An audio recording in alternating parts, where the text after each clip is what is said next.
संतान हन्तारो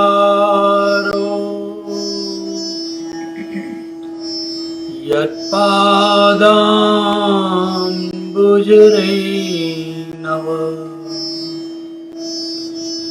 स्वीयानां तन्निजाचार्य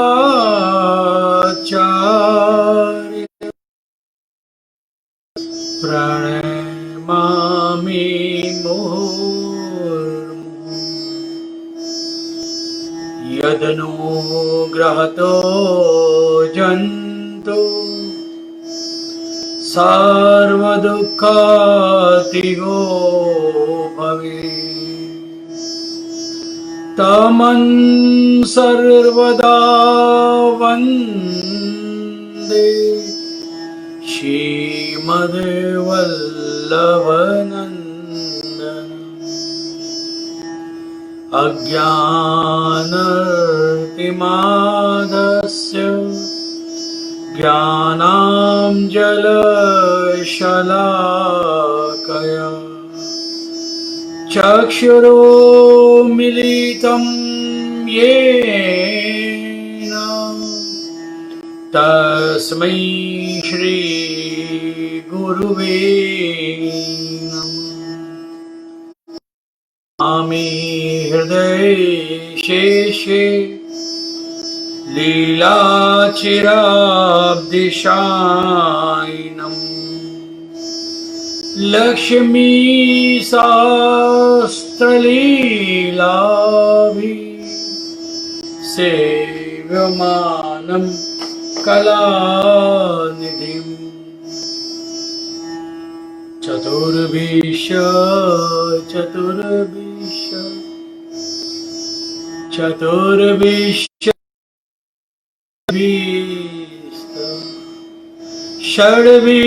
षड्विराजते योऽसो पञ्चदा हृदये पञ्चदा हृदये। श्री बालकृष्ण लाल की जय, श्री गिरिराज धरण की जय, श्री वल्लभाधीश की जय, श्री श्याम सुंदर श्री यमुने महारानी की जय, श्री गोकुलनाथ प्यारे की जय, श्री गोसाई जी परम दयाल की जय।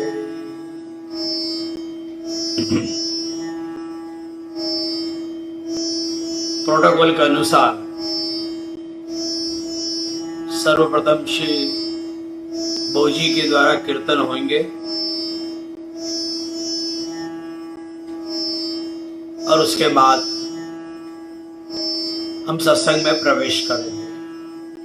तो आओ वैष्णवों, हम कीर्तन का लाभ लें। बालकृष्ण लाल की जय, श्री वल्लभा जी सकी जय।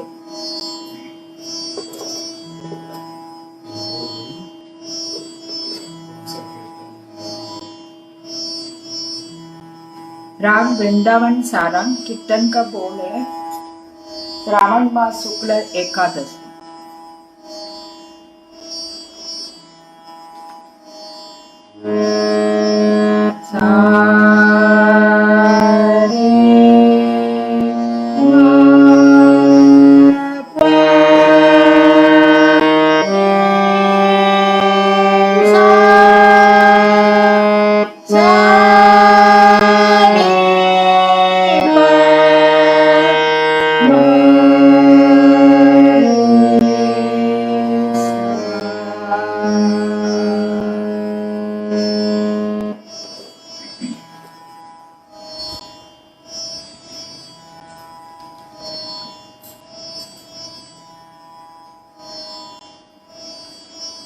श्रावण मास शुक्ल एकादशी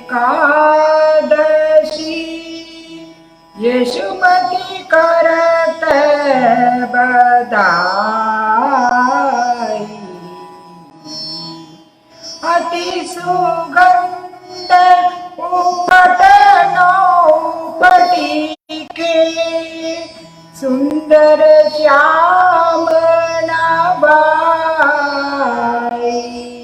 यशुमती करत बदाई करी सिंगार बागु बांध परम रुचि मृगमद तिलक बनाई मोर चंद्रिका शीर्ष विराजत दिश दागिनी टरकाई यशुमती करत बदाई पंचरंग बनाय पवित्र कंचना तार गुंताई कुंकुम तिलक दिया छदरी नंदलाल पेराई यशुमती करत बदाई विविध भोग ले आगे राखत तन कजुलियो कनाई आरती करत अति प्रफुल्लित मन ओ बावरनी न जाई यशुमती करत बदाई देत शीस सकल ब्रज वनिता चिरंजीव तुम दो बाई श्री विठ्ठल पद रज प्रतापते श्री विठ्ठल पद रज प्रताप हरि जीवन यश दाई यशुमती करत बताई श्रावण मास शुक्ल एकादशी यशुमती करत बदाई यशुमती करत यशुमती करत यशुमती करत बदाई।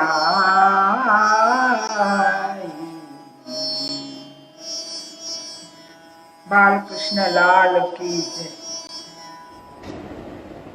कृष्ण गोविंद गोविंद गोपाल कृष्ण गोविंद गोविंद गोपाल भजो मुरली मनोहर नंद लाला भजो मुरली मनोहर नंद लाला कृष्ण गोविंद गोविंद गोपाल कृष्ण गोविंद गोविंद गोपाल।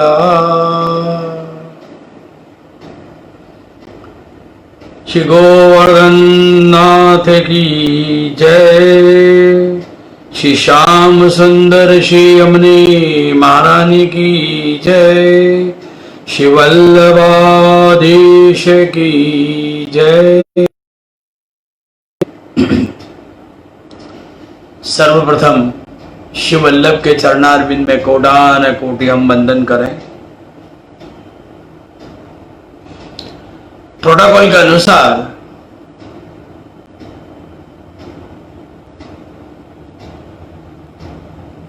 पहले हम जो जो उत्सव आए हैं उनकी भावनाओं को हम समझते हैं। पुष्टि मार्ग में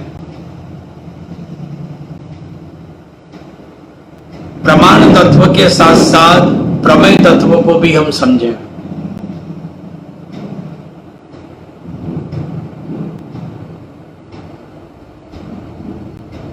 पिछले शनिवार को वचनामृत कुछ निजी कारणों के वजह से नहीं हो पाया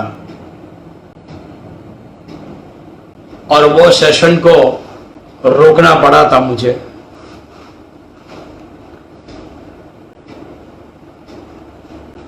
उस बीच से लेकर अभी तक मैं श्रावण सुद 13 तीज यानी कि ठकरानी तीज, दूसरा है श्रावण सुद पांचम नाग पंचमी की भावना। इन दो को न लेते हुए हम आगे के सेशन में इनको वापस लेंगे। आज है श्रावण सुद एकादशी।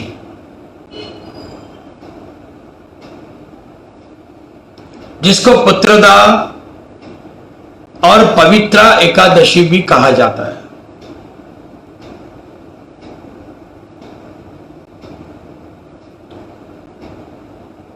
आज के दिन हम अपने माथे विराजते और अपने घर में आसक्ति जिस ठाकुर जी की है उनको हम पवित्रा अर्पण करते हैं। ये पवित्रा अर्पण की जो रीत है वो आदि काल से चली आ रही है। सतयुग में पवित्रा का अर्पण मणि में होता था। त्रेता युग में स्वर्ण के पवित्रा ठाकुर जी को धराए जाते थे और द्वापर युग में रेशम के पवित्रा श्री प्रभु को अर्पण किया जाता था और आज कलयुग में सूतर के पवित्रा धराए जाते हैं।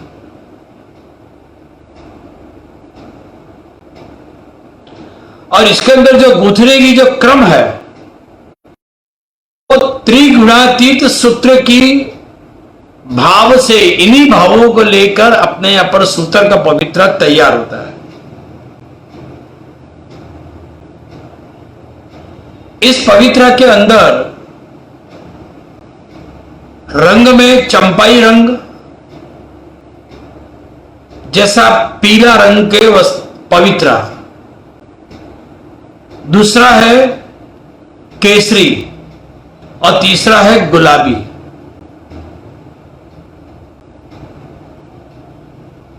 ये तीनों रंग जो भक्तों के भाव से होता है।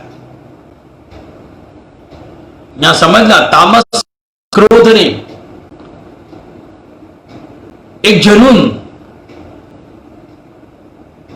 कि ये सेवा मुझे करनी है, नित्य होगी, ये सेवा के बिना चलेगा नहीं। इसको कहते हैं तामसता। यहां स्वभाव नहीं आएगा। दूसरा है पवित्रा आता है कि सफेद रंग, लींबू कलर और पीला, जो राजस भक्तों के भाव है इसमें। और जो भूरा रंग है, बादली है, जामुनी है, ये सब अपने निर्गुण भाव है, निर्गुण भक्तों के भाव है। लाल रंग है, लीलो यानी कि हरा रंग है, पोपटी है रंग, वो सब सात्विक भक्तों के भाव से धराए जाते हैं। पवित्र बहुत सी जात के होते हैं। कई लोग सोना और चांदी के तारों से यानी कि जरी के, जो सिल्वर रंग के और गोल्डन रंग के, उनसे द्वारा भी वो सिद्ध करके पवित्र को तैयार करके श्री प्रभु को धराते हैं। और इन पवित्रों को जो सोना और चांदी के तार से बनते हैं उनको बादला के पवित्र कहे जाते हैं।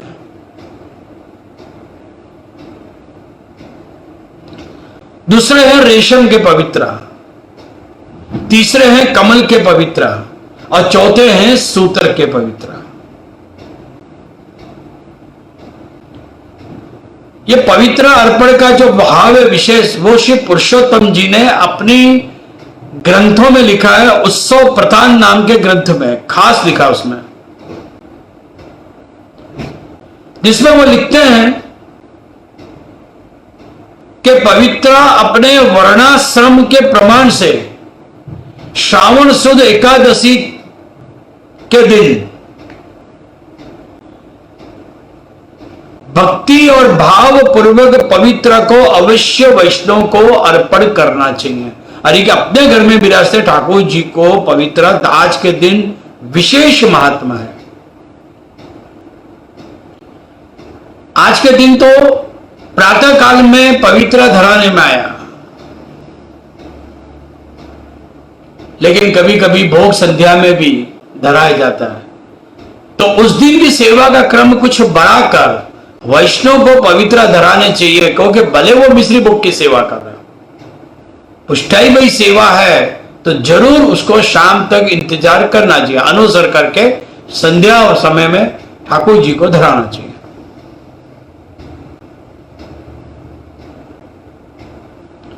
पवित्र एकादशी के दिन श्री ठाकुर जी भक्तों के विविध पवित्राओं को स्वीकार करके, पवित्र स्वीकार करके मतलब पवित्र यानी प्रेम का बोध कराता है, प्रेम का स्वरूप है वो। तो सारे प्रकार के प्रेमों को स्वीकार करके भाव और भक्ति का दान अपने भक्तों को करते हैं, क्योंकि भक्ति जो है वो दान का विषय है। कई घरों के अंदर पवित्र की पिछवाई बनाई जाती है अथवा पिछवाई में पवित्र लगाए जाते हैं। पवित्र को बांधा जाता है हिंडोला में, इनमें। और इसके अलावा जो झूल है, झालर जो है, उसके भी पवित्र से अपन सिद्ध करते हैं। उसका भाव ऐसा है कि समस्त ब्रज के जो ब्रज भक्त थे, सभी जगह से 84 कोस के भक्त एक जगह पधार कर इस प्रकार से ठाकुर जी की सेवा और दर्शन कर रहे हैं। श्रावण सुद एकादशी, जब श्रावणी नक्षत्र में भद्रा नहीं हो तब श्री ठाकुर जी को पवित्र धराया जाता है। आज के दिन सुबह 12:22 तक ही पवित्र का शुभ समय था। फिर बाद में भद्रा का प्रारंभ होने से पवित्र धराए नहीं जा सकते थे, फिर दूसरे दिन ही उसका क्रम है। आज के दिन पवित्र और रक्षा यानी कि राखी, इन दोनों का अधिवासन होता है। यह अपने सनातन धर्म की रीत है।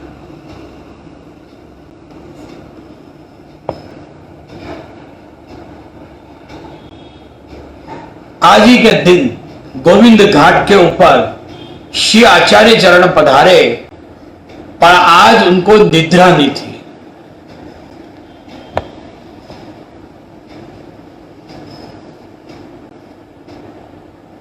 कारण के देवी जीवों को उद्धार करने के लिए आपका प्रादुर्भाव होगा, और आपको यह चिंता थी कि देवी जीवों का उद्धार कैसे होगा।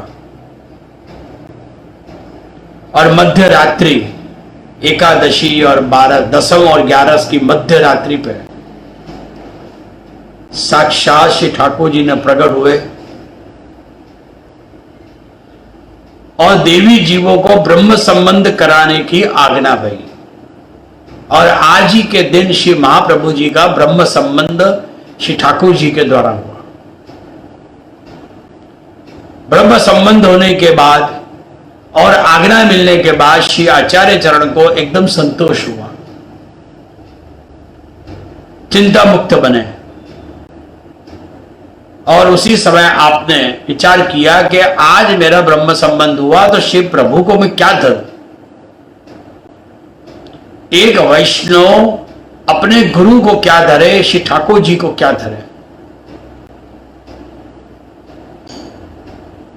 जो प्रिय में प्रिय वस्तु है वो श्री ठाकुर जी को धरे। तो सबसे प्रिय सबसे सुंदर जो है एक संबंध है वो भी प्रेम का है, और वो प्रेम जो है वो श्री ठाकुर जी को अपन पवित्र के रूप में धरते हैं। तो श्री महाप्रभु जी ने 364 तार का पवित्र सूत्र का तैयार किया और आपने श्री ठाकुर जी के कंठ पे धराया। और ये प्रेम मधुर दर्शाने के लिए अन्य कोई सामग्री नहीं, केवल मिश्री का भोग श्री ठाकुर जी को धरा। और आपने पवित्र धरकर, मिश्री भोग धरकर आपने मधुराष्टक की स्थिति करी कि तो आओ वैष्णवों हम भी मधुराष्टक का मनन करें। सब मेरे साथ वहां पर बोलेंगे, अधरम मधुरम वदनम मधुरम नयनम मधुरम हसितम मधुरम हृदयम मधुरम गमनम मधुरम मधुराधिपतेरखिलं मधुरम वचनं मधुरम चरितं मधुरम वसनं मधुरम वलितं मधुरम चलितं मधुरम भ्रमितं मधुरम मधुराधिपतेरखिलं मधुरम वेणु मधुरो रेणु मधुर पाणि मधुर पादो मधुरो नित्यं मधुरं सख्यं मधुरं मधुराधिपतेरखिलं मधुरं गीतं मधुरं पीतं मधुरं मधुरं मधुरं सुदूरं रूपं मधुरं तिलकं मधुरं मधुराधिपतेरखिलं मधुरं करणं मधुरं तरणं मधुरं हरणं मधुरं रमणं मधुरं वमितं मधुरं सामितं मधुरं मधुराधिपतेरखिलं मधुरं गुञ्जा मधुरा माला मधुरा यमुना मधुरा वीची मधुरा सलिल मधुरं कमलं मधुरं मधुराधिपतेरखिलं मधुरं गोपी मधुरा लीला मधुरा युक्तं मधुरं मुक्तं मधुरम् इष्टं मधुरं शिष्टं मधुरं मधुराधिपतेरखिलं रखिलम मधुरम गोपा मधुरा गावो मधुरा यष्टि मधुरा षष्टि मधुरा दलितं मधुरं फलितं मधुरं मधुराधिपते रखिलं मधुरं मधुराधिपते रखिलं मधुरं मधुराधिपते रखिलं मधुरम। मधुराष्टक के द्वारा श्रीनाथ जी की स्तुति करें। ये पुत्रदा एकादशी यानी कि श्रावण सुद एकादशी उसका एक रहस्य दामोदर जी के हर्षानी के हृदय के अंदर स्थापित किया हुआ एक अलग है। इसके अलावा एक और रहस्य है, जो रहस्य अष्ट सखाओं में कुंभन दास जी हैं।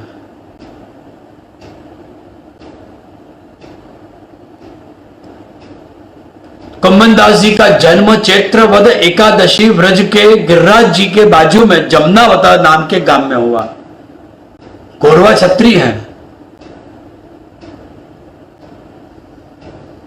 एक संत ने कुंभ के मेला के अंदर उनके पिता भगवान दास को आशीर्वाद दिए कि भक्त पुत्र की प्राप्ति होगी। और उस दिन श्रावण सुद एकादशी यानी कि पवित्रा एकादशी का ही दिन था, यानी कि आज के दिन उनको वरदान मिला था। और बरोबर 9 मास के बाद चैत्रवद एकादशी के दिन शुभ समाचार आए, उनकी स्त्री ने पुत्र को जन्म दिया, जिसका नाम कुंभ मेला के प्रसंग को याद करके कुंभन दास रखने में आया। 8 वर्ष की उम्र में उनकी जनुई भई। उनके पिता श्रीजी चरण बोए और अपने काका के साथ धर्मेंद्र दास जी के साथ वो रहते। कुंभन दास जी के बाल्यवय अवस्था में भगवत कृपा थी, भगवत साक्षात्कार होता था। श्रीनाथ जी के वो बाल सखा हैं और नित्य लीला में कुंभना है। अभी तो प्रादुर्भाव हुआ नहीं श्रीनाथ जी का, और कुंभन दास श्रीनाथ जी के साथ खेलते, कुंभना करके बुलाते और कुंभन दास उनकी एक आवाज पर खींचे चले जाते। ये कुंभन दास के पास श्री श्रीनाथ जी बाबा अपने मन के मनोरथ लेके जाते हैं। किसी और सखाओं के पास आप नहीं पधारते जितने कुंभन दास के पास आप पधारे। विशेष कृपा थी उनके ऊपर, क्योंकि आज के दिन ही ब्रह्म संबंध का दान श्री महाप्रभु जी को हुआ और आज ही के दिन संत का आशीर्वाद उनके पिता को मिला कि तुम्हारे घर एक भक्त पुत्र का जन्म होगा। अनेक लीलाओं के सानुभाव श्रीनाथ जी उनको जताते हैं। उनकी शादी हुई उनकी ज्ञाति की कन्या के साथ, और जब आचार्य चरण जाने और पधारे उस समय कुंभन दास जी भी अपनी स्त्री के साथ पधारे और उनकी शरण में आए। और उसके बाद अभी अष्ट सखाओं मंडल की स्थापना नहीं भई और कुंभन दास जी को राजभोग के दर्शन की आज्ञा भई कीर्तन सेवा के लिए। शाचाचरण बड़े प्रसन्न होते हैं और श्री प्रभु के सानिध्य में ऋतु प्रमाण अनुसार कीर्तन कुंभन दास जी श्री महाप्रभु जी की आज्ञा अनुसार गाते हैं। उस समय भी श्रीनाथ जी उनको अनेक लीला के सानुभाव उनको जताते हैं।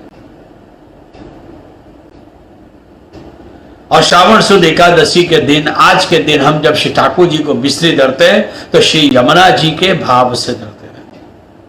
कारण के मिश्री मधुर होने से, लेने से भी जब प्रसादी लेते हैं तो हृदय में भी मधुरता आती है।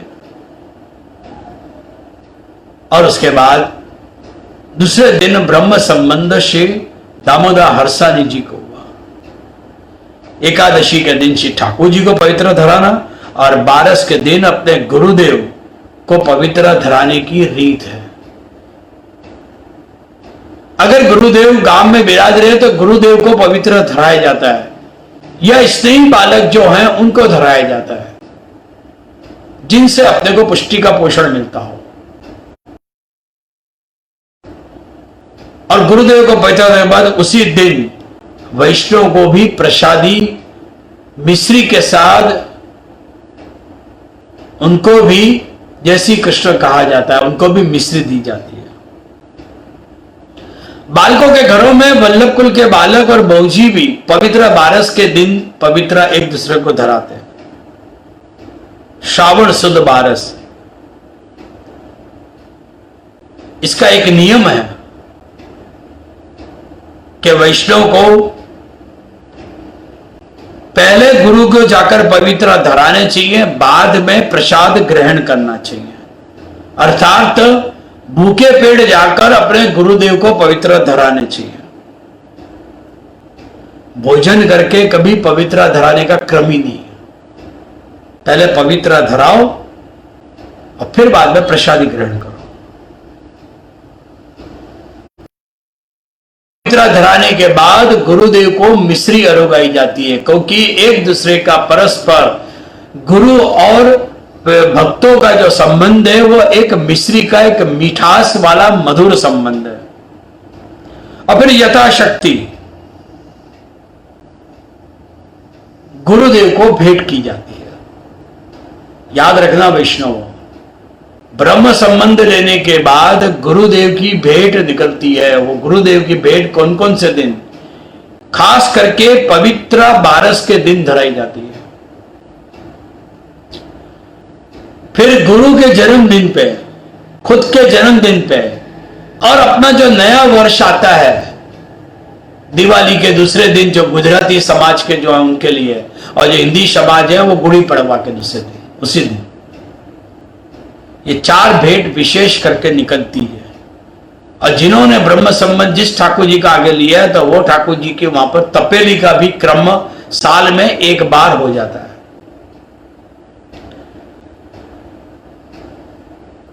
तो श्री आचार्य चरण ने दूसरे दिन दामोदर हरसानी जी को पवित्र दामोदर हरसानी जी ने धराया, क्योंकि ब्रह्म संबंध उसी दिन हुआ।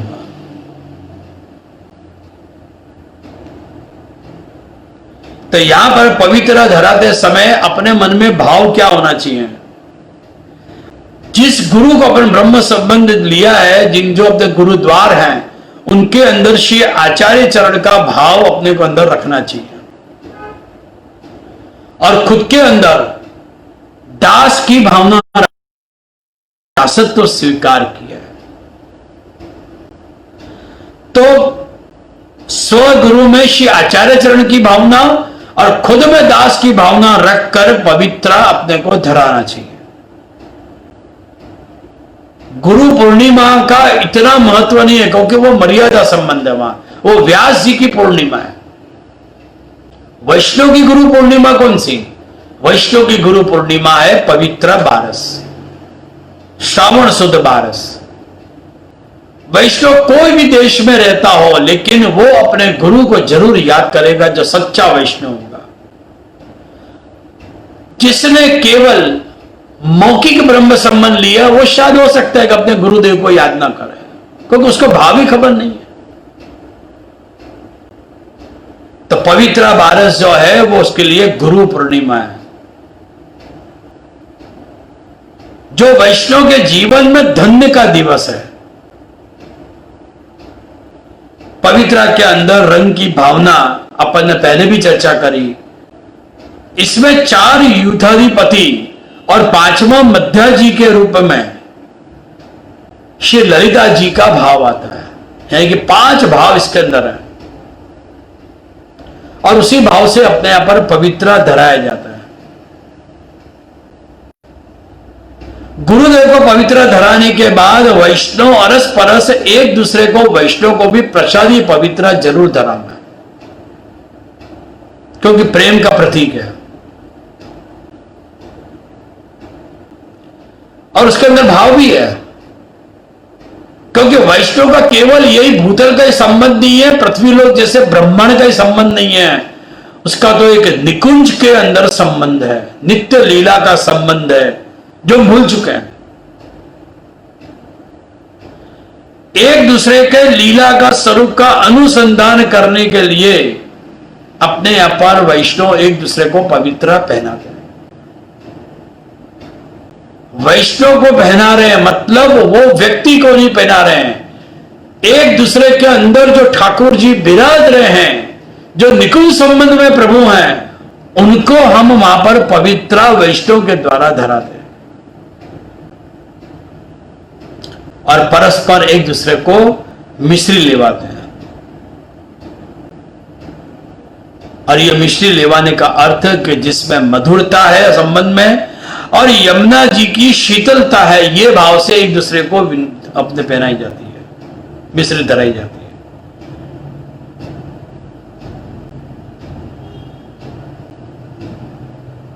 तो इस प्रकार श्रावण सुद 12 जिसका निरूपण अपने सिद्धांत रहस्य ग्रंथ के अंदर करने में आया। तो आओ वैष्णव एक छोटी सी और भावना को हम समझें, सत्संग प्रारंभ हो उसके पहले। कल 12 है और परसों अपने 13 है, श्रावण सुद 13, जिसको कहा जाता है कंटोला 13। उस दिन अपने यहां कंटोला की सब्जी बनती और श्री प्रभु को धराई जाती है। चतुर्नागा को दर्शन देने के लिए श्रीनाथ जी टोंड के घना में पधारे। यवनों का त्रास का बहाना करके आप पाड़ा पे बिराजे और कुंभन दास और रामदास को साथ में लेकर आप टोंड के घड़ा में पधारे।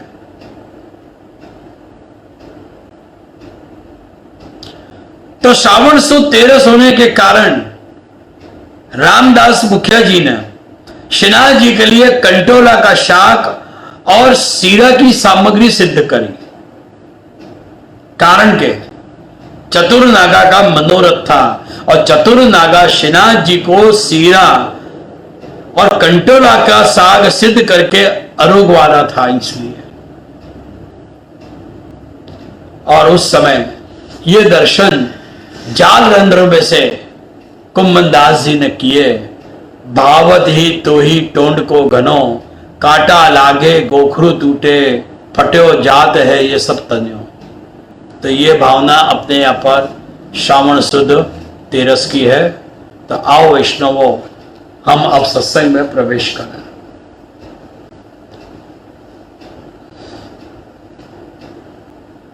पिछली एकादशी पे कृष्णदास मेघन का चरित्र जो हमने कंटिन्यू किया और गोविंदास बल्ला छत्री का चरित्र हमने प्रारंभ किया। कृष्णदास मेघन के चरित्र से हमने सीखा कि कभी भी मांगना नहीं।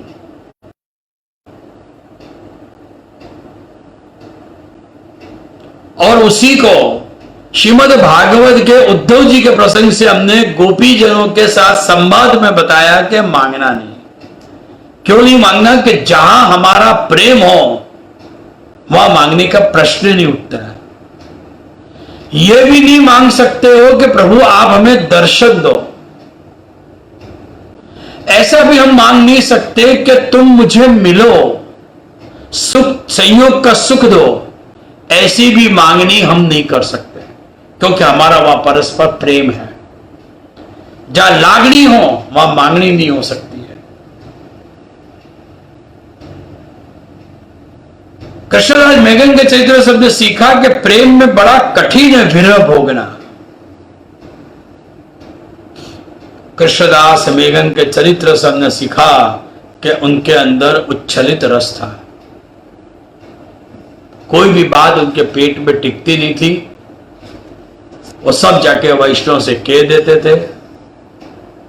श्री महाप्रभु जी जो भी आनंद तत्व का दान करें वो सब वैष्णव के सामने कह देते हैं। और कैसे वैष्णव? पात्र छोटो है रस नहीं ठहरे। और कुछ प्रश्न किए कुंभन दास कृष्णदास मेघन ने कि कौन सी चीज ऐसी है जो श्री ठाकुर जी को प्रिय है और कौन सी ऐसी वस्तु है कि जो ठाकुर जी को प्रिय नहीं है। उसके बाद हमने गोविंददास बल्ला छत्री थानेश्वर के उनका चरित्र में हम प्रवेश किया, जो अहंकारी थे, जिन्होंने अपने जीवन में अंत तक अहंकार को छोड़ा नहीं। उस चरित्र से हमने सीखा कि अहंकार बाधक है, परंतु मनुष्य का जो स्वभाव है कभी बदलता नहीं है, यह भी हमने देखा। पूर्व का स्वभाव लेकर ही इस जन्म में हम आते हैं, क्योंकि मनुष्य अपना शरीर बदलेगा, स्वभाव नहीं बदलेगा। स्वभाव दो प्रकार से पोषता है, यानी कि पोषण देता है। एक स्वभाव है तामसी, जो बस लाभ लाभ लाभ, दूसरों से छीनकर पोसे या सब छोड़ दो, ये हमने देखा। और छोड़ने का अहंकार से खुद को पोसे।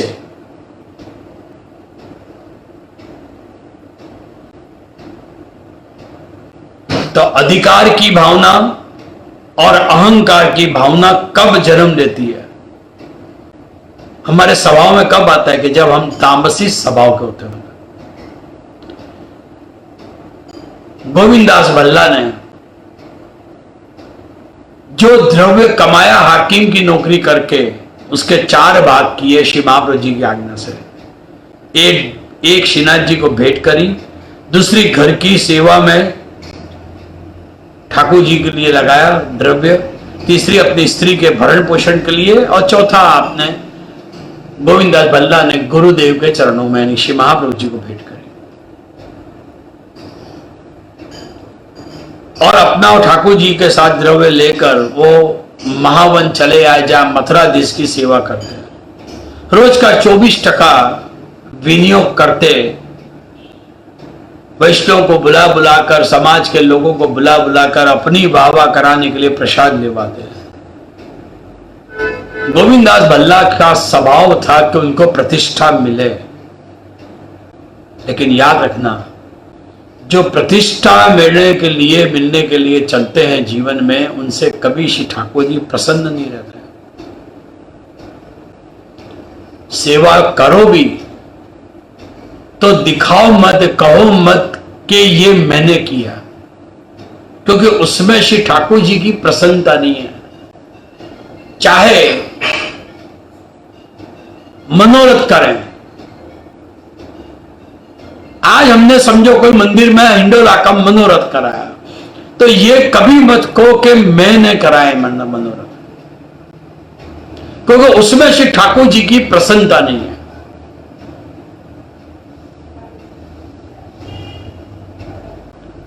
महामन मथुराधीश की सेवा से भी निकल के गोविंददास भल्ला शिवजी द्वार जतीपुरा आ गए श्रीनाथ जी की सेवा में। पर मन में एक अहम भाव कि रोज जमुना जल की गागर भरकर मैं मथुरा से लेकर आऊं, और शाम के समय में भिक्षा मांगते, परंतु कभी भी वो सेवा करते तो श्रीनाथ जी की वो पातल लेते नहीं थे। सारे सेवक उनकी पातल लेते, लेकिन गोविंददास भल्ला नहीं लेते। श्रीनाथ जी को अच्छा नहीं लगा। श्रीनाथ जी सीधे खींचे नहीं, क्योंकि माध्यम श्री वल्लभ का था। वो गुरु से बात करेंगे, यानी श्री वल्लभ से बात करेंगे। श्री महाप्रभु जी ने आज्ञा करी, गोविंद तू मेरी तपेली में लेना। पर वैष्णव कैसे हैं? हठाग्रही हैं।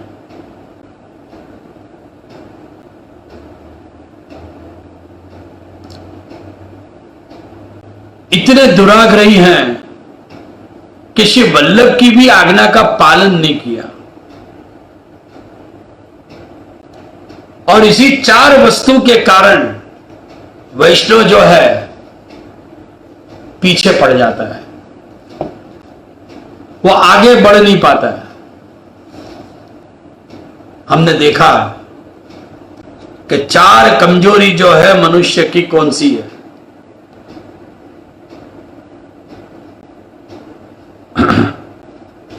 पहली थी चिंता, जो हमने पिछले वक्त चर्चा करी। दूसरी है दुराग्रह और हठाग्रह, जो अपने गोविंदास भल्ला के अंदर है। तीसरा है अधीराई और अविश्वास। कितने ऐसे होते हैं जो अधीराई होते हैं, कदम कदम में वो अधीरे बन जाते हैं। जरा कोई समाचार क्या नहीं आए, बस समाचार सुनते वो अधीरे हो जाते हैं। अब क्या होगा? शादी भई, बच्चे हुए, अभी तो बच्चे पढ़ रहे हैं, छोटे हैं, छोटी क्लासों में, और अभी से उनकी शादी के लिए अधीरेपन आ जाता है। विचार करो वैष्णव, लौकिक में हम कितने अधीराई हो जाते हैं, और ठाकुर जी की सेवा में, ठाकुर जी की सेवा में क्या ठंडे कले जैसे हम बैठे होते हैं। ठाकुर जी की सेवा में जरा भी हमारे अंदर अधीराई पना नहीं आता है। एक उदाहरण है, एक वैष्णव दंपत्ति मेरे पास आए थे, वृद्ध थे, कोई जवाबदारी नहीं थी। बरसों से मेरे यहां वो चले आ रहे हैं, और वो चले आ रहे हैं तो बार बार में एक ही बात अंत में यही कहे चढ़स्पर्श करके, कृपानाथ मुझे सकड़ी भोग की शुरुआत करनी है। इतने सुन के परेशान हो गया मैं। एक दिन तो मैंने पूछ ही लिया उससे, तो क्या राह किसकी देख रहे हो भाई? सकड़ी भोग धरनी है, शुरुआत करनी है, तो राह किसकी देख रहे हो? कोई मुहूर्त की राह देख रहे हो? दंपत्ति ने कहा कि ना, आप पधारो घर पर और अपने हाथों से आप सकड़ी धरो ठाकुर जी को, ऐसा मेरा मनोरथ है। अब विचार करो कि पधरामी से वो सकड़ी का क्या लेना देना। शिव बाबा ने तो आज्ञा कर दी कि सेवा कृतिर गुरु आज्ञा। जब गुरु ने आज्ञा कर दी है कि तुम सकड़ी धरो, कि ये दिन से आप धर दो, पर नहीं, एक जिद अधीराईपना कि जब तक बालक पधारेंगे नहीं, आप पधारोगे नहीं और अपने हाथों से नहीं धरो, तब तक मैं चालू नहीं करूंगा। यानी वो मुहूर्त तो आएगा नहीं जल्दी से। जबकि सेवा करती गुरु आज्ञा का अर्थ यह है कि एक बार गुरु आज्ञा हो जाए तो जरूर उसके अंदर भोग चालू कर देना चाहिए। तो सेवा में अधीराई नहीं होती है, और लौकिक में अधीराई घटती नहीं है। दूसरा है अविश्वास। ठाकुर जी में पूरा विश्वास ही नहीं है, और दूसरों में भी सब में विश्वास नहीं है। 2 बहनें, एक की शादी तय भई, दागी ने तैयार करवाया, तो छोटी बहन को दिखाने लगी उसकी मां। तो बड़ी बहन ने तुरंत मां से कहा कि ये सारे दागीने मेरे लिए ही है ना। अरे तेरी शादी है तो तेरे लिए नहीं है तो किसके लिए? पर नहीं, मन में एक अविश्वास कि कई छोटी बहन को उठाकर एक का सोने का सेट नहीं दे दे हुए।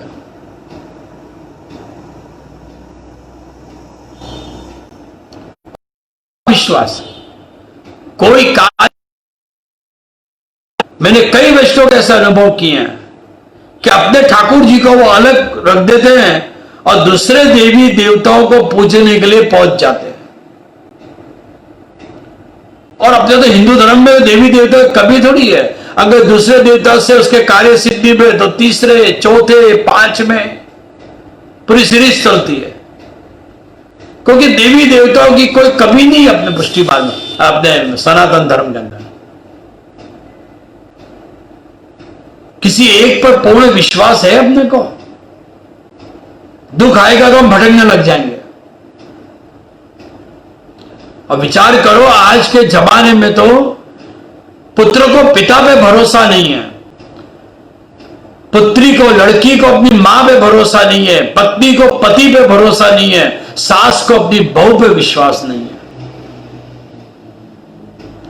कभी भी वो अपना जूड़ा जो है अपने साड़ी में बांध के रखेगी, लेकिन अपनी बहू के हाथ में नहीं देगी।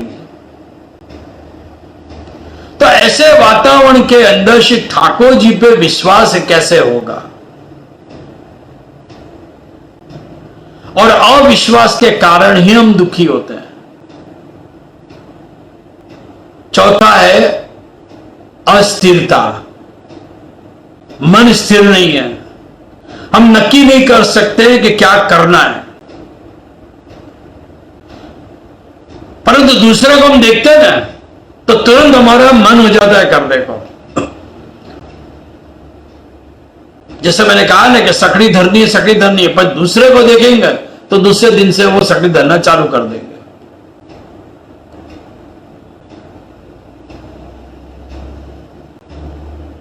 तो दूसरे को देखा तो करने का मन हो जाता है। और ऐसे में जब अपने से मन बने नहीं तो उसे एक तरफ रख देते हैं। दृढ़ता कहां है हमारे धर्म पालन की? कितनी अस्थिरता।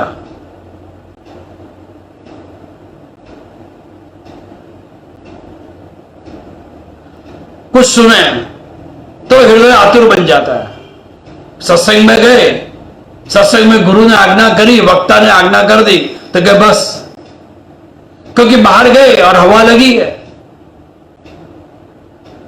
लेकिन जैसे ही घर पे आए तब जैसे थे वैसे बन गए। जैसे लाख होता है, लाख की चूड़ियां बनती है, गरम करो और उसको शेप दे दो तो बस जैसा लाख था वैसे के वैसे वापस बन जाता है। ठंडा हुआ नहीं लाख तो अपने मूल स्वरूप में आ गया।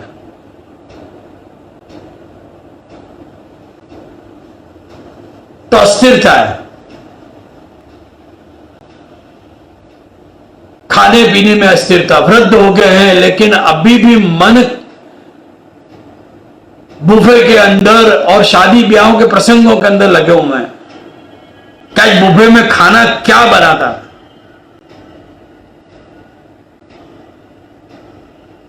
घर वाले आए तो उससे तुरंत पूछेंगे आज मेनू में खाना क्या था।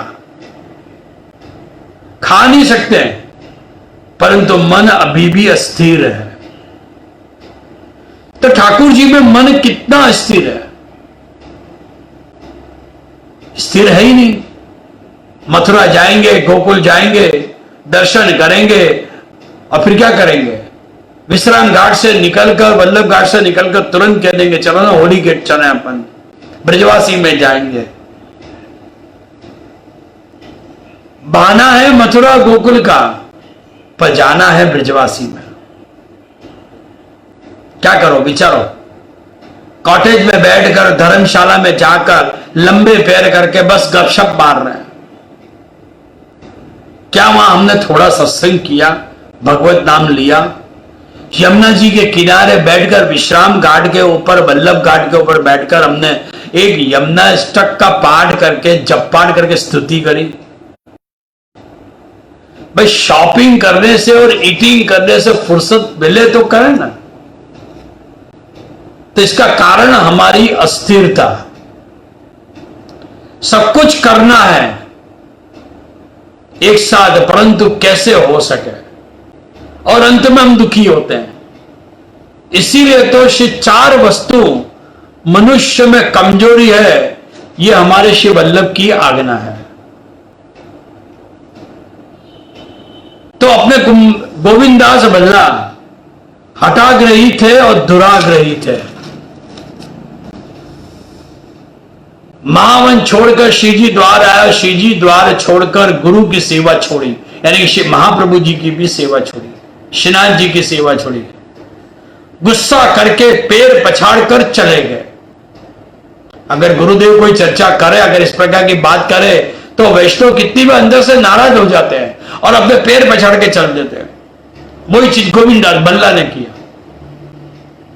विचारों के वल्लभ सेवा दे रहे हैं और ये अभिमानी वैष्णव ने वल्लभ की सेवा छोड़ दी। ध्यान रखना कि हमारी भी दशा कभी गोविंददास भल्ला जैसी ना हो जाए। श्री जी द्वार छोड़कर मथुरा आए, पहले महावन फिर जतिपुरा, श्री जी सेवा करके अनुकूल न पड़ी तो केशव राय जी की सेवा में प्रवेश किया। इसका मतलब पुष्टि छोड़कर मर्यादा में गए। यहां समझना है वैष्णव को कि पुष्टि जीव जो है उनको दूसरी जगह कभी भी अपनी जात का विनियोग नहीं करना। याद रखना वैष्णव, ब्रह्म संबंध होने के बाद वो सारा द्रव्य, धन संपत्ति मतलब अपना शरीर भी आ गया, केवल रुपया पैसा नहीं। रुपया पैसा और अपनी धन रूपी संपत्ति शरीर भी कहीं अन्य जगह विनियोग नहीं होना चाहिए। केशव राय जी की बड़ी सुंदर सैया तैयार करी। हाकिम को पता लगा कि मेरी सैया करते भी केशव राय जी की सैया सुंदर है, तो हाकिम वहां पर आया और केशव राय जी की जो सैया थी उसी के ऊपर आके बैठ गया। क्रोध ही क्रोध में गुप्ती निकाली और गोविंददास भल्ला ने उसे मार दिया। देखा, स्वभाव कहीं नहीं जाता है। सिपाहियों को मालूम पड़ा कि इस प्रकार से गोविंददास भल्ला ने किया है, तो खड़े खड़े उनके सिपाहियों ने गोविंददास भल्ला को चीर दिया। इस प्रकार एक वैष्णव का अंत हुआ। वल्लभ का अनादर किया, उसकी मृत्यु बिगड़ी और अंत में कुमौत हुई। वैष्णव ने आकर समाचार दिए श्री महाप्रभु जी को। आपने आज्ञा करी कि वैष्णवों, गोविंददास भल्ला ने सेवा एक तो छोड़ी, श्रीनाथ जी को छोड़ के चले गए, अहंकार किया और उसका फल उसे मिला। वल्लभ कृपालु हैं, भले ही लौकिक रीस से अब मृत्यु हुई, परंतु ऐसे जीव को भी तर छोड़ा नहीं। अंत में नित्य लीला में प्रभु ने गोविंददास भल्ला को अपनी लीला में बुला लिया। मरने के बाद गोविंददास भल्ला की अवगति नहीं हुई। ठाकुर जी ने सेवा में उसका अंगीकार किया, कारण के आखिर तो ब्रह्म संबंध तो मौलिक हुआ है।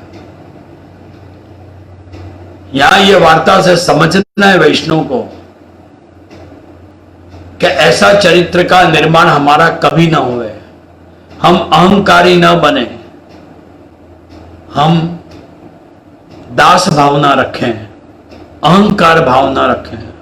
शिक्षा पत्र में शरीरा जी आज्ञा कर रहे हैं, असाधन साधनो वा साधुर साधुरेव वा शरणादेव निखिलम फलम प्राप्नोत्य संशय।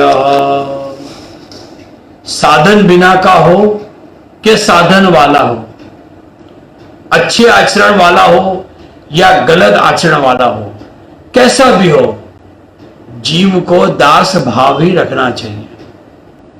गुरु और ठाकुर जी की आज्ञा में ही रहना चाहिए। इस प्रकार जो करे तो वैष्णव का जीवन धन्य धन्य बन जाए, नहीं तो गोविंददास भल्ला जैसा अंत होगा और उसकी जैसे मृत्यु बिगड़ेगी। वैष्णवों, अच्छाई है तो उसका अभिमान मत करना, सच्चाई है तो भी अभिमान कभी न करना, सौभाग्य है तो अभिमान कभी नहीं करना, संपत्ति है तो अभिमान नहीं करना, और सत्ता है तो अभिमान कभी मत करना। पुष्टि में श्री वल्लभ ने हमें एक ही सिखाया गद्य मंत्र के अंत में के दासों हूं। हम कौन हैं? दास हैं। शरणागति हमने दी है, श्री कृष्ण शरणम मम। और यही चीज शरीराय जी ने बड़ा सुंदर उसका सूत्र बताया। कृष्ण तवास्मि न चास्मि परास्या, कृष्ण तवास्मि न चास्मि परास्या, कृष्ण तवास्मि न चास्मि परास्य, कृष्ण तवास्मि न चास्मि परास्य, कृष्ण तवास्मि न चास्मि परास्य। हे नाथ, मैं आपका दास हूं। हे कृष्ण, मैं आपका हूं। कभी भी वैष्णव को हठाग्रह करना नहीं है, दुराग्रह करना नहीं है और क्रोध करना नहीं है। इस चरित्र से हम बहुत कुछ सीखे। वल्लभ से यही विनती करें कि कभी भी हमारा मन गोविंदास जैसा अभिमानी मन न बने, ऐसी विनती श्री ठाकुर जी को हम करें। यहां पर बताया कि सच्चाई अच्छाई का भी अभिमान हमारे मन को हैरान न करे, यह हमारा प्रयास होना चाहिए। कितनी बार क्या होता है कि दुर्गुणी मनुष्य से ज्यादा सद्गुणी मनुष्य ज्यादा बिगड़ते हैं। दुर्गुणी मनुष्य उनका पश्चाताप तो करता है कि मेरे अंदर यह अवगुण है, और सद्गुण मनुष्य सद्गुण का अभिमान करे तो ऊपर से सीधे वो नीचे ही गिरता है। सच्चाई और अच्छाई का अभिमान भी मनुष्य को खत्म कर देता है। सौभाग्य का अभिमान भी मनुष्य को मार देता है। रास पंचध्याय के अंदर गोपीजनों को जब सौभाग्य मत हुआ, तब अंतर ध्यान भय श्री ठाकुर जी। वैष्णव बनने से पहले और वैष्णव बनने के बाद भी हमेशा हम जागृत रहें, परस्पर व्यवहार में किसी को कभी नीचे न दिखाएं, हर एक का ध्यान हम रखें। गोविंदास बल्ला ने अपनी स्त्री का ध्यान नहीं रखा, अपनी सेवा का ध्यान नहीं रखा। गोविंदास बल्ला ने अपने गुरु श्री महाप्रभु जी का ध्यान नहीं रखा, और यहां तक कि वो वैष्णव है, अपनी जात का भी ध्यान नहीं रखा, इसलिए उनकी कुमौत हुई। अपने आचरण से कोई भी व्यक्ति को नीचे गिराने की वृत्ति न होनी चाहिए। ये गोविंदास बल्ला के चरित्र से हम सीखे। याद रखो वैष्णवों, कोई वैष्णव अगर सुंदर सेवा करे, दिन भर पाठ करे, तो उस पर कॉमेंट्स नहीं होना चाहिए। हम कैसे पाठ करते हैं? यूं कहते हैं कि आज हमने अष्टाक्षर मंत्र 108 माला का अनेक नियम दिया है। कैसे करते हैं पाठ हम?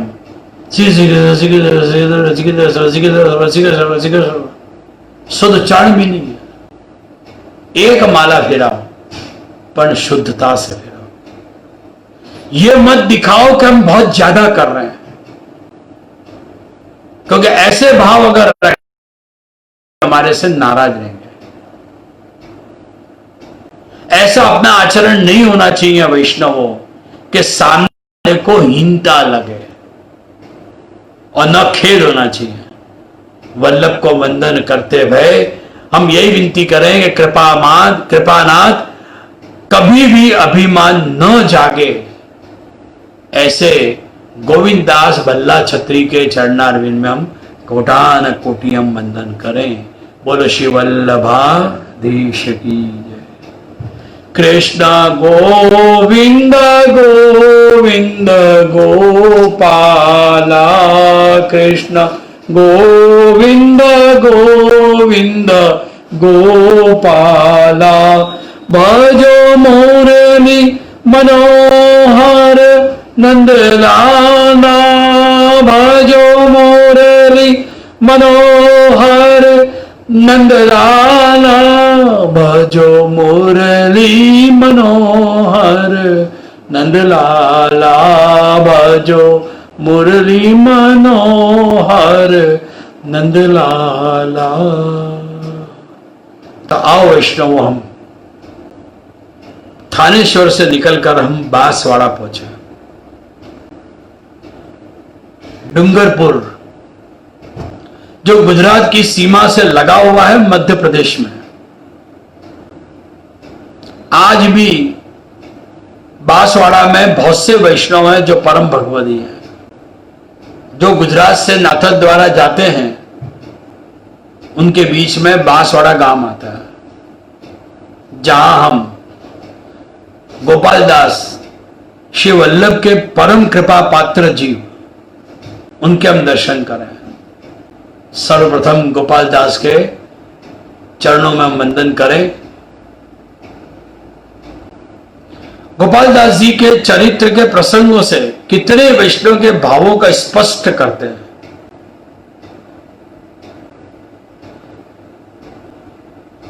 हमारे भी भाव इसमें स्पष्ट होंगे। गोपाल दास के पिता, जिनके 4 पुत्र थे और सब के सब हरिशरण हो गए, उन्होंने बाधा ली कि अगर पुत्र होगा तो बालक का मैं मुंडन प्रयाग में कराऊंगा। और भगवान ने पिता की बात पूरी करी। लोग मानता तो मान लेते हैं, परंतु पूरी करने में गल्लम टल्ला करते हैं। मनुष्य का स्वभाव मानने को तैयार तो हो जाता है, परंतु जब उसे पूरा करना होता है बाधा को, तो वो टाल मटोल करे। और कितने तो जिद्दी होते हैं, हां देखेंगे, हां करेंगे।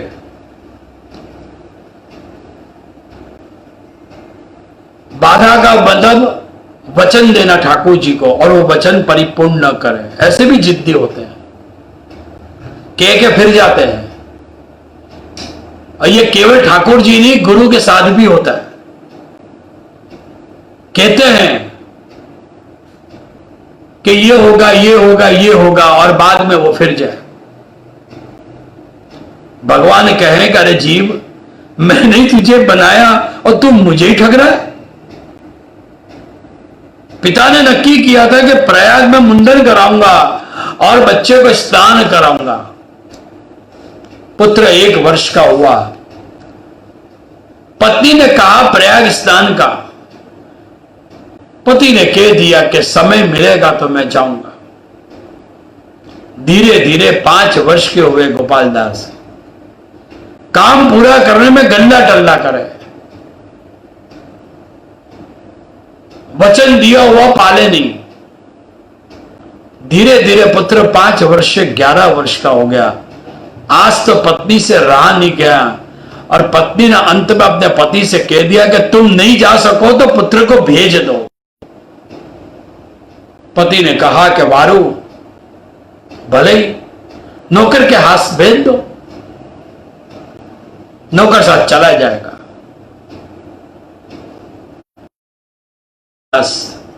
भगवत कृपा से जगत में आए। गोपाल दास भगवत कार्य को जानते हैं। प्रयाग में स्नान किया, 11 वर्ष की उम्र है। नौकर ने कहा कि गोपाल दास को कि भैया यहां तुम्हें मुंडन कराना है, क्योंकि पिता ने बाधा दी थी। गोपाल दास ने कहा कि अरे मूर्खा, यहां तो गंगा, यमुना और सरस्वती का संगम है, और ऐसे स्थान पर क्या बालों को फेंका जाए? अरे मूर्खा, मुझे पुण्य नहीं कमाना है, मुझे पुण्य नहीं चाहिए। मैं तो केवल प्रभु की भक्ति करने में ही मानता हूं। अरे भाई, यह गंगा और यमुना के स्वरूप को तू समझ। गंगा जी जो है वो साक्षात श्री ठाकुर जी की चरणोदकी है, और श्री यमुना जी साक्षात श्री ठाकुर जी की श्रमवारी है। और उनके अंदर क्या अपने केश को फेंक सकते हैं? ना। वैष्णवों, गोपाल दास को तीर्थों का तीर्थ जो महात्मा है वो खबर है। उसकी आदि देविक जो है परिस्थिति को वो जानते हैं। और यहां वैष्णव को समझना पड़ेगा। कई वैष्णव की आदत है कि अपने घर के बच्चे जो है उनके मुंडन संस्कार के लिए वो दौड़ के मंदिर में चले जाते हैं, हवेलियों में चले जाते हैं। कितने लोग श्रीनाथ जी जाकर मुंडन संस्कार कराते हैं, कितने जाकर श्री महाप्रभु जी की बैठक जी में कराते हैं। अरे वहां पर ठाकुर जी और अपने गुरु को बाल का अर्पण किया जाता है, मुंडन संस्कार का अर्पण किया जाता है, कि वहां पर सामग्री श्री ठाकुर जी को धराने के लिए जाना चाहिए। ये तो एक संस्कार है, ये संस्कार हम अपने घर में भी कर सकते हैं,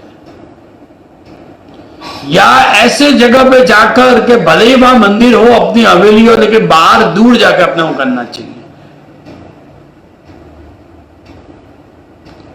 तो गोपाल दास जो है वो तीर्थों की आदि दैविकता परिस्थिति को जानते हैं, इसलिए वहां मुंडन नहीं कराया। यहां समझाया वैष्णव को कि जो वैष्णवों धर्म समझना हो तो पुण्य के बदले प्रभु की प्राप्ति को श्रेष्ठ समझना।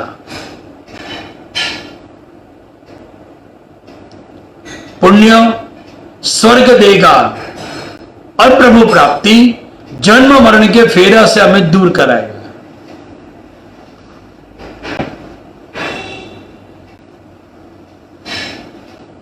वैष्णव कभी पुण्य के लिए प्रवृत्ति नहीं करता है।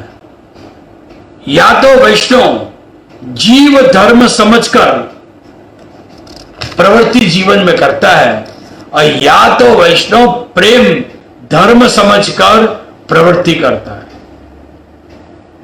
ऐसी कोई भी प्रकृति के प्रवृत्ति में पुण्य प्राप्ति का कोई क्रम नहीं होता है। इतना यज्ञ करूं तो इतना पुण्य मिलेगा। आजकल बहुत चला है सर्वोत्तम यज्ञ, यमुना यज्ञ, अरे कौन कौन से यज्ञ है जो अपने यहां रीत नहीं है पुष्टि मार्ग में। अपने यहां पर इनके अनुष्ठान होते हैं, स्वाहा स्वाहा करके यज्ञ वेदी में नहीं होता है। अपने यहां पर एक ही है यज्ञ, वो भी सोम यज्ञ जो आचार्य बालक करते हैं। और या तो फिर जिन्होंने अपने जीवन में भागवत सप्ताह बैठाई है तो अंत में वो पुरुषोत्तम यज्ञ कर सकते हैं। वो भी प्रभु की प्रसन्नता के लिए, पुरुषोत्तम के सुख के लिए वो अपने होता है, कोई लौकिक कामना के लिए नहीं। तो यहां पर गोपाल दास कह रहे हैं कि ऐसा पुण्य मिलेगा, ऐसा विचारधारा पुष्टि जीव कभी नहीं रखता है। गोपाल दास समझा रहे हैं कि वैष्णवों पुण्य जो है वो सोना की बेड़ी है और पाप जो है वो लोढ़ा की बेड़ी है। पुण्य भी बंधन में रखता है और पाप भी बंधन में रखता है। पाप हो तो दुख जीवन में भोगना पड़ता है और पुण्य हो तो सुख भोगना पड़ता है। सुख भोगने के लिए भी जन्म मरण के चक्कर में पड़ना पड़ेगा। इसीलिए गोपाल दास ने प्रयाग के संगम पर मुंडन न कराकर वहां से काफी कोस दूर जाकर गोपाल दास ने मुंडन कराया। और मुंडन कराने के बाद वापस प्रयाग स्नान करके दूसरी बार त्रिवेणी संगम पर स्नान किया। 11 वर्ष की उम्र में प्रभु ने वैष्णव धर्म को अंतःकरण में स्थिर किया।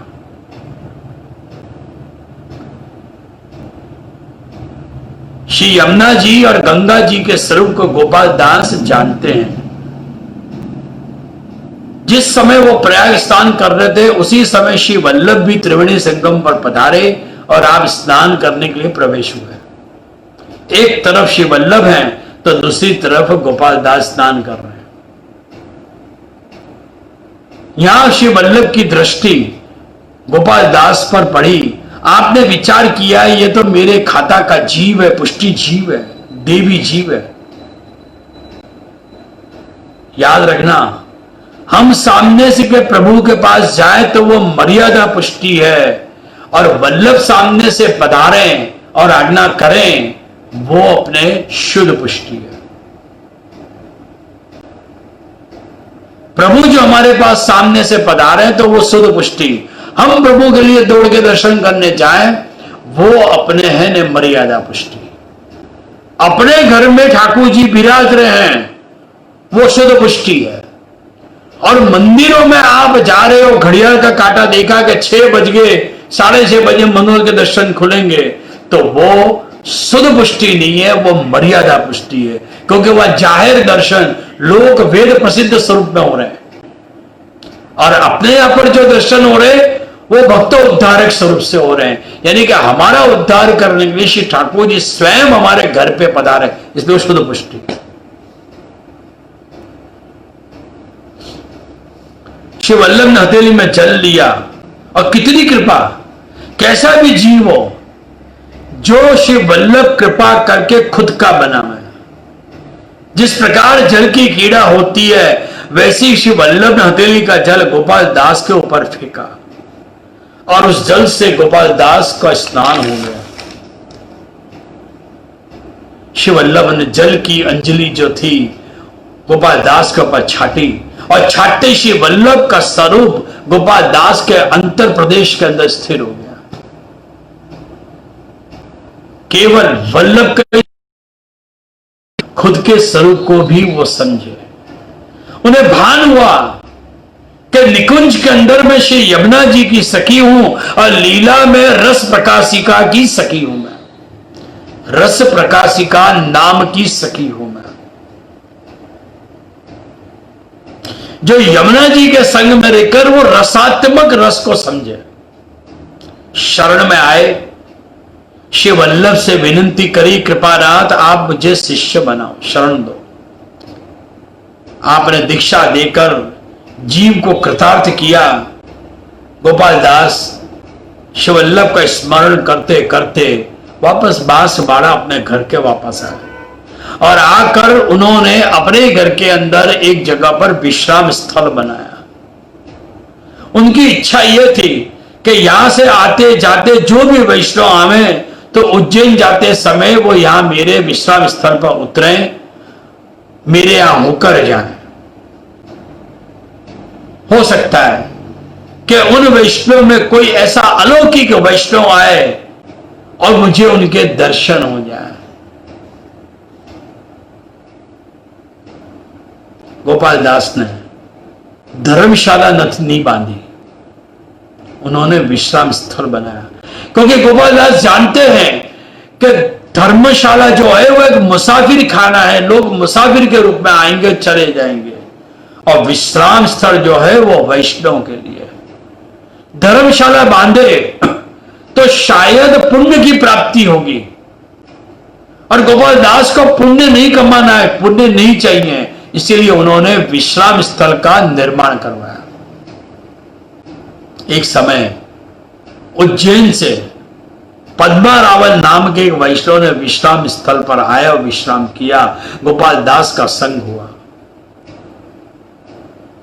पद्मा रावल की जबरदस्त आसक्ति श्री रणछोड़ राय जी में थी, और श्री रणछोड़ राय जी के वो सेवक थे। गोपाल दास ने कहा कि पद्मा रावल, तुमने कभी प्रकट रणछोड़ राय जी के दर्शन किए हैं? पद्मा रावल ने कहा कि अरे गोपाल दास क्या कहूं, कलयुग में प्रकट रणछोड़ राय जी के दर्शन देते हैं? हम तो मानते हैं कि कलयुग में कभी भी श्री रणछोड़ राय जी किसी से प्रकट नहीं मिलते। गोपाल दास ने कहा कि पद्मा रावल, तुमको प्रभु विश्वास कराएंगे, प्रकट रणछोड़ राय जी का स्वरूप प्रयाग अड़ेर में विराजते हैं। यह सुनते ही पद्मा रावल के मन में अब चटपटी हुई कि रणछोड़ राय जी के मुझे कब दर्शन देंगे। ये चटपटी लेकर वो उज्जैन आए, और मावजी पटेल और बिरजो को साथ में लेकर वो रणछोड़ राय जी के दर्शन के लिए अड़ेर की तरफ चले। तीनों फिरते फिरते अड़ेल आए। एक तरफ तो अड़ेल में श्री महाप्रभु जी की पर्ण कुटी है, और दूसरी तरफ श्री गंगा और जमुना जी का किनारा है, जहां भरपूर जल आ जाए। जाने का कोई रास्ता ही नहीं था। वो विचार कर रहे हैं, और उसी समय एक नाविक छोटा सा बालक नाव डोगी लेकर वहां पर आया और आवाज दी, कोई मावजी पटेल है, कोई बिरजो है? पद्मा रावल ने कहा कि मैं ही पद्मा रावल हूं, पर हमारे नाम तुम्हें कैसे मालूम पड़े? उन्हें आश्चर्य हुआ। नाविक ने कहा कि मुझे रणछोड़ जी ने तुमको लेने के लिए भेजा है। बोले हैं रणछोड़ जी? अरे रणछोड़ जी तो द्वारका में विराज रहे हैं। अरे भाई, ये रणछोड़ जी तो अड़ेल में कहां विराजते हैं? तो बालक ने कहा कि अरे पद्मा रावल, हमारे रणछोड़ जी तो अड़ेल में विराज रहे हैं। पद्मा रावल आज विचार में पड़ गए कि हमारे नाम वो जानता है, हमारे मन की जो बात है इसने कैसे मालूम पड़ी। तीनों नाव में बैठे रणछोड़ जी का स्मरण चल रहा है उनके मन में। सामने श्री वल्लभ की पर्ण कुटी में आए, साक्षात श्री रणछोड़ जी के स्वरूप में श्री महाप्रभु जी ने दर्शन दिए। बोलो श्री रणछोड़ राय की जय। चतुर्भुज स्वरूप में श्री वल्लभ ने दर्शन दिए। एक चतुर्भुज स्वरूप में दामोदर हर्षानी जी को आपके प्रादुर्भाव के पूर्व दिए, और ये चतुर्भुज जी के दर्शन पद्मा रावल भी ब्रह्म संबंध लिया नहीं, शरण में नहीं आए, पर कितनी बड़ी कृपा भाई वल्लभ ने करी।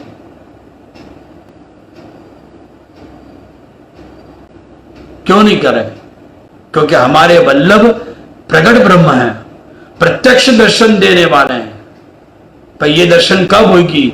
जो हमारे श्री वल्लभ में हमारी श्रद्धा होगी। तो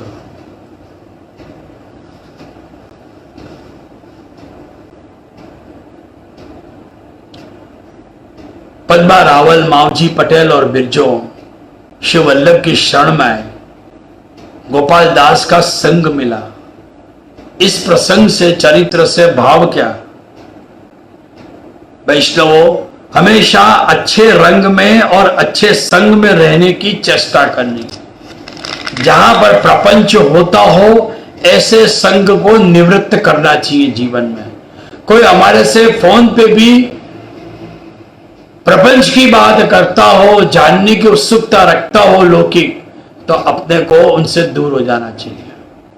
अच्छे रंग और अच्छे संग से गोपाल दास जैसे भगवती का संग हुआ, और उन्हीं की कृपा से श्री वल्लभ ने श्री रणछोड़ जी के स्वरूप में दर्शन दिए, उनकी शरणागति प्राप्त हुई। याद रखना वैष्णवों, इस चरित्र के प्रसंग से यह सीखने को मिलेगा कि भगवदियों के संग में रहेंगे तो कोई बार श्री वल्लभ जरूर हमारे पर कृपा करेंगे। तो ऐसे गोपाल दास के चरणारविंद में हम दंडोत प्रणाम करें। बोलो श्री वल्लभाधीश की जय। श्री श्याम सुंदर श्री यमुने महारानी की जय। आज के आनंद की जय। तो सभी वैष्णवों को आज पवित्रा एकादशी और कल पवित्रा बारस की सुंदर दिन, दोनों दिन के दिन सभी वैष्णव को मेरे तरफ से खूब खूब बधाई है। और ये शनिवार को तो वचनामृत नहीं होंगे, अगले शनिवार से फिर नवरत्न में हम फिर प्रवेश करेंगे। तो ज़्यादा समय न लेकर, आज के दिन पवित्र एकादशी का उत्सव है, इसलिए आशीष के पद होंगे। जुग जुग राज करो श्री गोकुल, आश्रय का पद दृढ़ चरण नहीं होगा। तो सभी वैष्णव, सभा समाप्त होगी, तब तक जुग जुग राज करो आशीष के पद गाकर ही अपने सभा से विराम लें। बोलो श्री वल्लभाधीश की जय।